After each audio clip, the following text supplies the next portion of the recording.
I hope you guys are having as much fun as we are right now.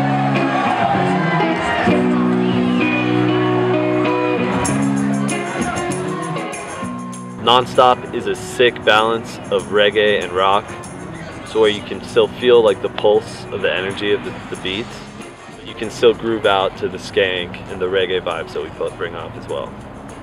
Our music is a heavy-hitting, bass-thumping, hip-hop mixture of reggae that's not afraid to rock out. I think the brass section really helps.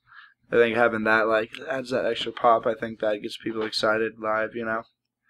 It just sounds good to them, so the groove. We all met freshman year in college in the dorms. Tom and I started jamming acoustically, you know, in each other's dorm rooms or at like little house parties, you know, just for fun. And then Joe brought his drum set out and we had a three-piece band going with us three. Joe, Tom, and I, just bass, guitar, and drums. Jamming in like super small basement. We picked up Dave, just freestyling, rapping, playing a little trumpet here and there, and then we figured out he had this great voice. We heard him singing around the house, and so we had him start singing some covers.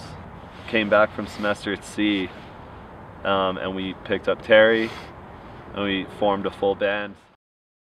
My favorite part about Nonstop is that it's not about who's the sickest, it's about us just working together and having a good time. We're all just pretty much best friends. I'd say there's two parts for me about being in the band that's awesome. One is the fact that we're all best friends, which makes it epic. I think that it's important just because we are friends, and we were always friends first.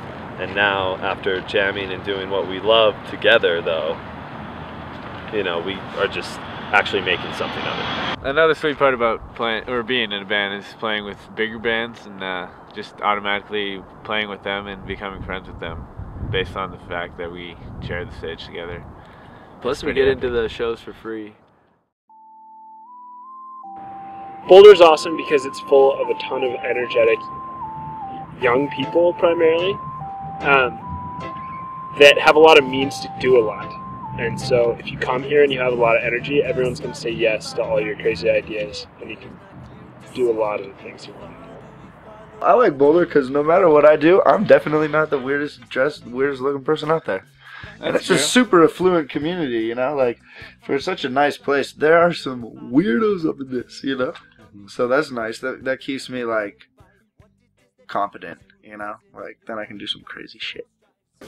Soon you see your eyes, don't crack and think alike. You may fall into your stride. Minds like word shy, don't forget what you provide. Crown fly, women fire, now you got what you desire. Can't give up yet, just beginning. Doubts and criticism and throw them out the window. Never forget what you stand for.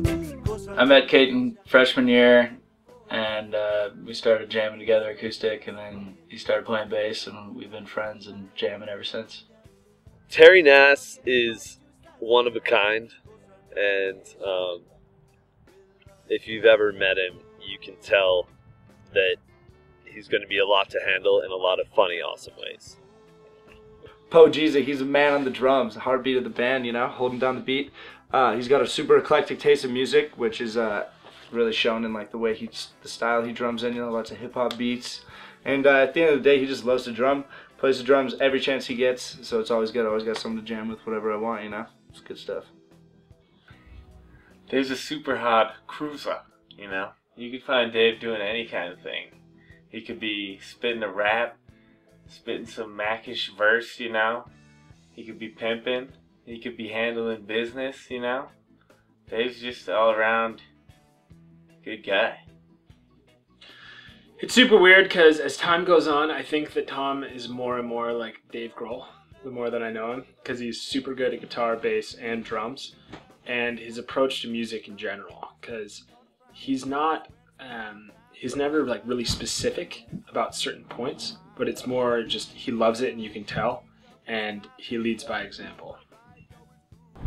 We've heard from many people that our music's pretty good beer drinking music, but it's also feel good music.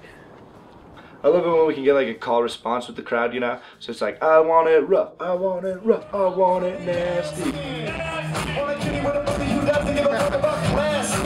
I want it rough. know, and then like go through some cool thing and then bring it back and forth so you can interact with them, you know. They get all stoked, and it's just fun. You get them to say goofy shit or whatever. Interesting thing about SOJA is that they have a lot of different styles in their set, so they can be rootsy, but then they'll like hit you really hard with like a more firm rock set. And the different styles that they're gonna play and show within, you know, a 2-hour time frame is something really special. And one thing that makes them unique as a band because they hit all those different styles so well. Today's the day we've all been waiting for. We're opening up for SOJA, and I couldn't ask for a better birthday. It's gonna be a dream come true. Now it's just time to move on to the next big thing.